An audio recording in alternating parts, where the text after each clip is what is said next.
and welcome back to Team Corelli Factory Insider. Today we are diving into CVDs.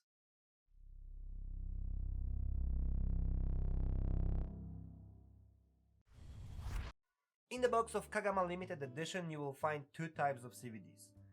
The red color ones, fully assembled, complete, and the black color rebuild kit for the CVDs installed in the car.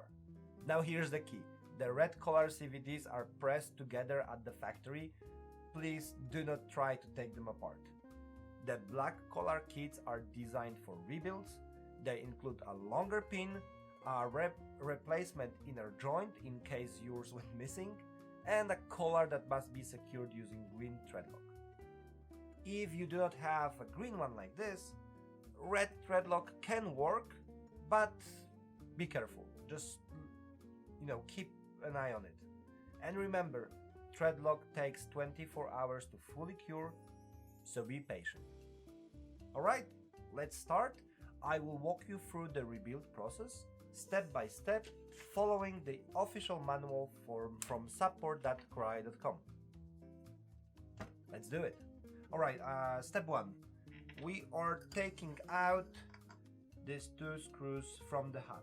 You can do it differently, or you don't need to do it at all, but it's just easier to work on when the entire hub is out of the car.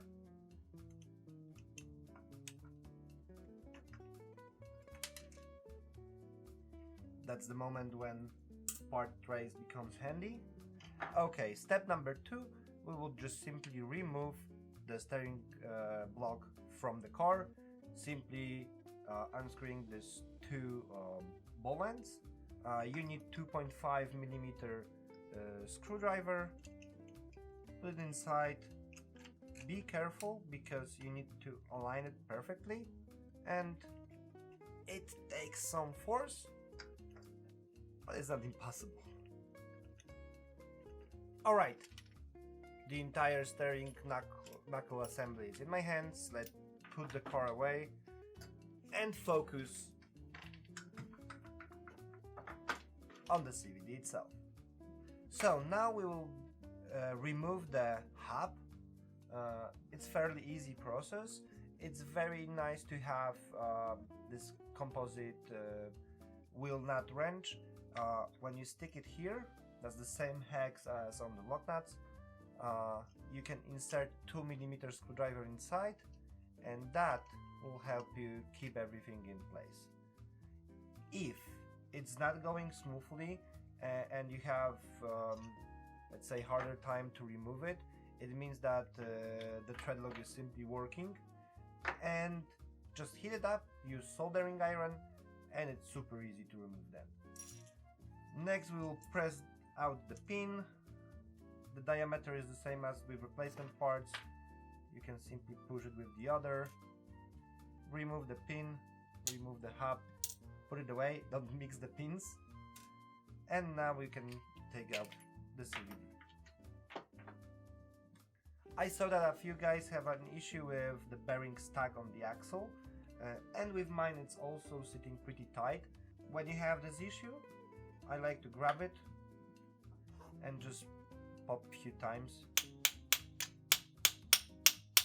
Probably hammer will be more suitable, but it's not that bad to take it off.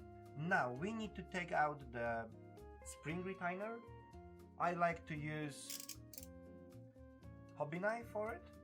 It's quite simple then, just find the beginning of the spring, hold it, and try to just flip it aside. Now just rotate it away from the CVD, like unscrewing a little bit. This way you can be sure that you won't damage it. Okay, now we don't need it, so you can as well just throw it away, but what for? Okay, now I also like to use the pin, simply removing the old one, put this one aside.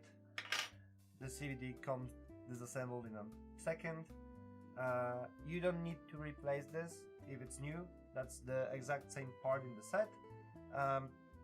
But sometimes you lost it or something, we add new component in the kit. Woo! It's as easy as it sounds. Just put it back in, put the axle back, insert the pin. This pin is slightly longer, and that's why now it won't try to run away from here. And now it's time for the collar. Before gluing it here, I like to clean it.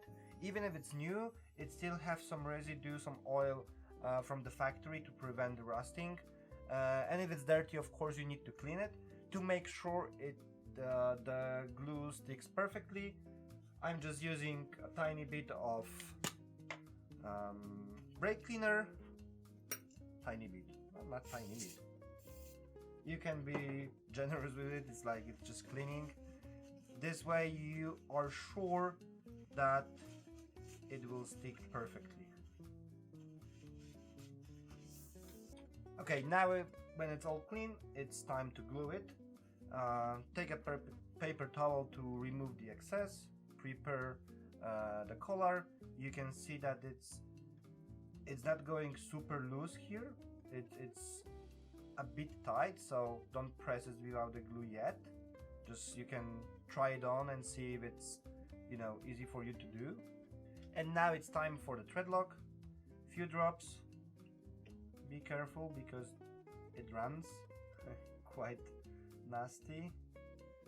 So 1,